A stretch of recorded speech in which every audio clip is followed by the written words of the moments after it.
Ардақты ағайын, бұл бірге таңдаймыз бағдарламасы. Біз өздеріңізбен күнделікті тікелей эфирдеміз. Жаңа жыл құтты болсын дегім келеді барша қазақстандықтарға, ұлттық арнаның көрермендеріне. Бағдарламамыз әрі қарай жалғастырайық. Синоптиктер 2017 жыл ауыл шаруашылығына ыңғайлы келеді дейді.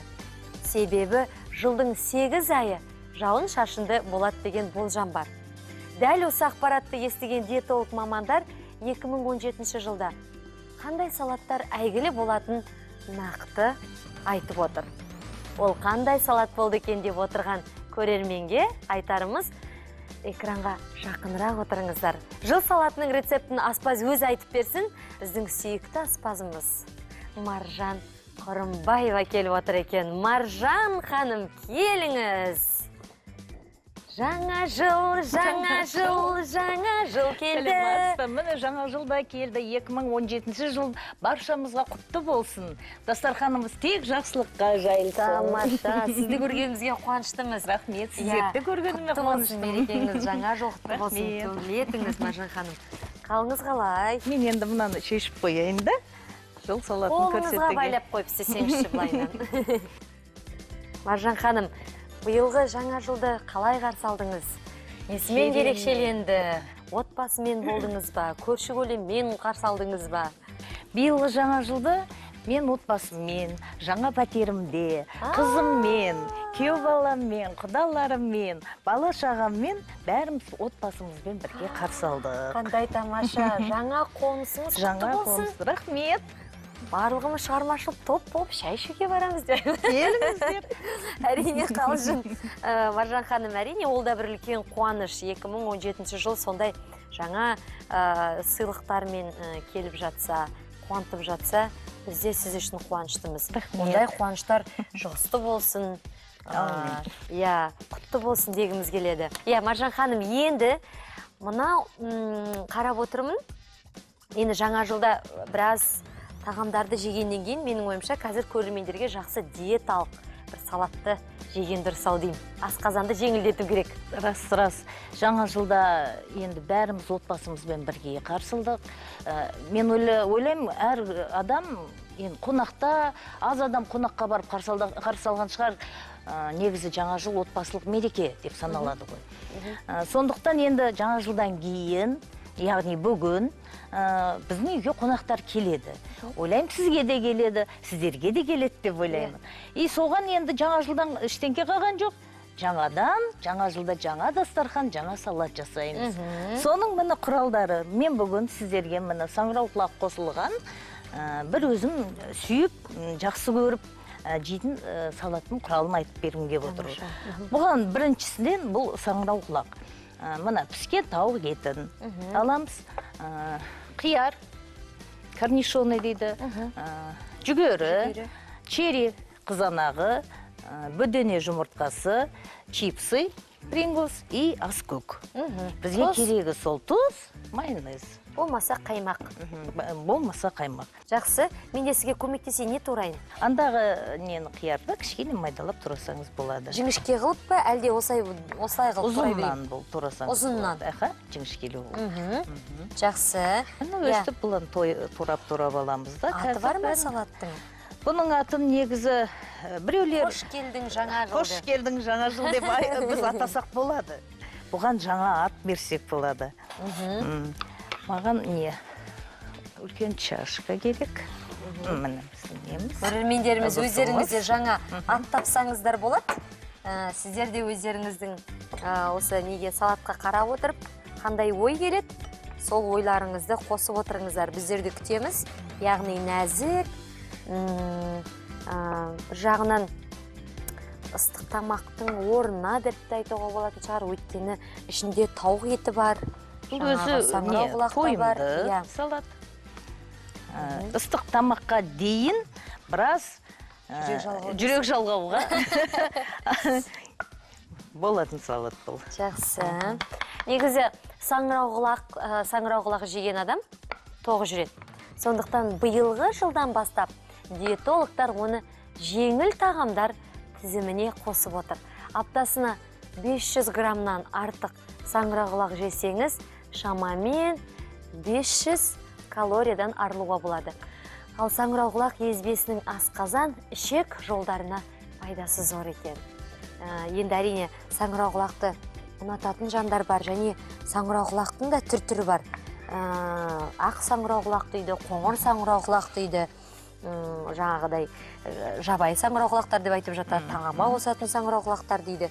Оның да түр-түрі бар. Бірақ өзім осы кішкентай саңырауқұлақтарды ұнатам. Хабарласқан көрермен бар екен, тыңдап көрейік. Алло, сәлеметсіз, тыңдап тұрмыз. Қайырлы күн, тікелей эфирдесіз. Алло. Сәлеметсіздер ме? Сәлеметсіз. Қайырлы күн. Қайырлы күн, тікелей эфирдесіз. Сіздердің студияларыңызға қосылғаныма қуаныштымын. Керемет, есіміңіз кім? Таңшолпан. Таңшолпан. Құтты болсын, жаңа жыл құтты болсын, Таңшолпан. Бірге болсын. Рахмет. Бүгінгі салатты көріп отырып, Маржан ханымға сұрақ қойғың келді ма? Бір болмаса айтар кеңесің бар ма? Я сұрақ қойғым келген. Қандай? Қоя ғой? Мына салатқа тауық етінің орнына қазы қоссақ қалай болады? Яғни, мынау тауық етінің орнына дейді. Ай, қазір енді нағыз қыста соғымның кезі ғой. Жылқы етін. Жылқы еті қоссаңыздар бұл салатқа, ол бұдан дары құнарлы болады. Құнарлы, нәрілі дейсіз ғой. Енді ауырлау болады жылқының еті. Ет қоспаса да болады.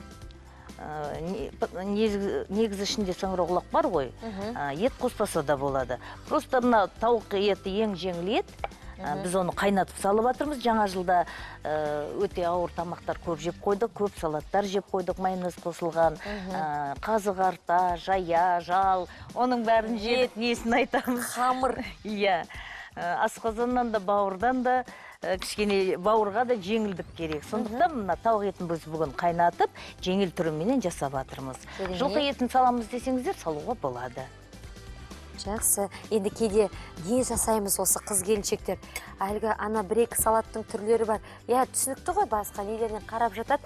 Бірақ менің ойымша бағдарламаны көріп отырған көрермендеріміздің ойына сарт етіп бір салатты жасасам жақсы болар еді-ау. Жаңа жылда әлгі ата-енем келіп қалады, көрші көлемдер келіп қалады деп, бізде көріп отырған көрермендеріміз осы салат жасаса болатын сияқты. Болады, бұл өте дәмді салат, және де әдемі салат. Дастарханға қойғанда қазір көрсетемін. Бұны біз бұлай безендіреміз, ақскөппен, чипсымен. Бұл ерекше салат болады. Міне, жіңішке дегесін мен сізді сопақ қылып тұрадым. Міне керемет болды, барлық құралдары дайын. Бәрін бірінші бүйтіп өздерінің арасында араластырып аламыз. Сосын артынан майонез саламыз. Майонезді кім көп жақсы көреді, кім аз жақсы көреді. Әркім өзінің талғамына қарай. Маржан ханым, бұған яғни зәйтүн майымен араластырсақ қалай? Зәйтүн майымен де болады араластыруға. Майонез жемейтін қонақтарымыз зәйтүн майымен араластырып жесе де болады. Жақсы. Негізі британ ғалымдары саңырауқұлақтың осы қан қысымын ретке келтіретін қасиеті барын анықтаған. Және ең кереметі бұл шипалы өнім біздің елде шығарылады.